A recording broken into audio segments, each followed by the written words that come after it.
Sir, குடியுரிமை திருத்த சட்டம் நேற்று அமலுக்கு வந்திருக்குது. தமிழகம் நாங்க அமல்படுத்த மாட்டோம்னு சொல்றாங்க, கடுமையா விமர்சனம் பண்றாங்க. நடிகர் விஜய் உள்ளிட்ட பல அனைவரும் இதுக்கு வந்து நான் உங்க எல்லாருக்குமே ஒரு விஷயத்தை சொல்ல விரும்புகிறேன். இந்த குடியுரிமை சட்டம் சொல்லுவது என்ன, தயவு செஞ்சு படிங்க.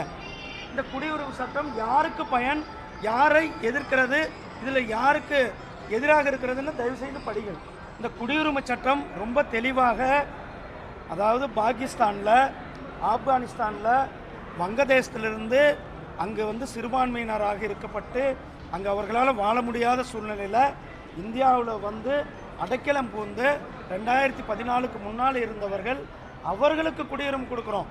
அதில் வந்து இந்துக்கள் இருக்கிறார்கள், பார்சிகள் இருக்கிறார்கள், கிறிஸ்துவர்கள் இருக்கிறார்கள், இப்படி அனைத்து தரப்பு மக்களுக்குமான குடியுரிமை தான் கொடுக்கும். அதனால் இங்கே இருக்கிற யாரையும் நீங்கள் வெளிநாட்டுக்கு போங்க, இங்கே இருக்கிற யாரையும் உங்களுக்கு குடியுரிமை இல்லை அப்படின்ட்டுலாம் சொல்லலை.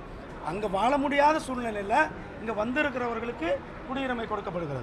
கட்சி முதலாக ஒரு அறிக்கை விட்டுருக்காரு. அதாவது சிஏ சட்டத்தை அதுதாங்க நான் சொன்னேன். சிஏவால் என்ன பாதிப்புன்னு முதல்ல படிங்கன்றேன். நடிகர் விஜய்க்கு அது பொருந்துமா சார்? நீங்கள் சொல்லுங்கள். ஏங்க எல்லாருக்கும் தானங்க பொருந்தும். அதாவது சிஏவால் யாருக்கு என்ன பாதிப்பு, தயவுசெய்து படிங்க. நன்றி.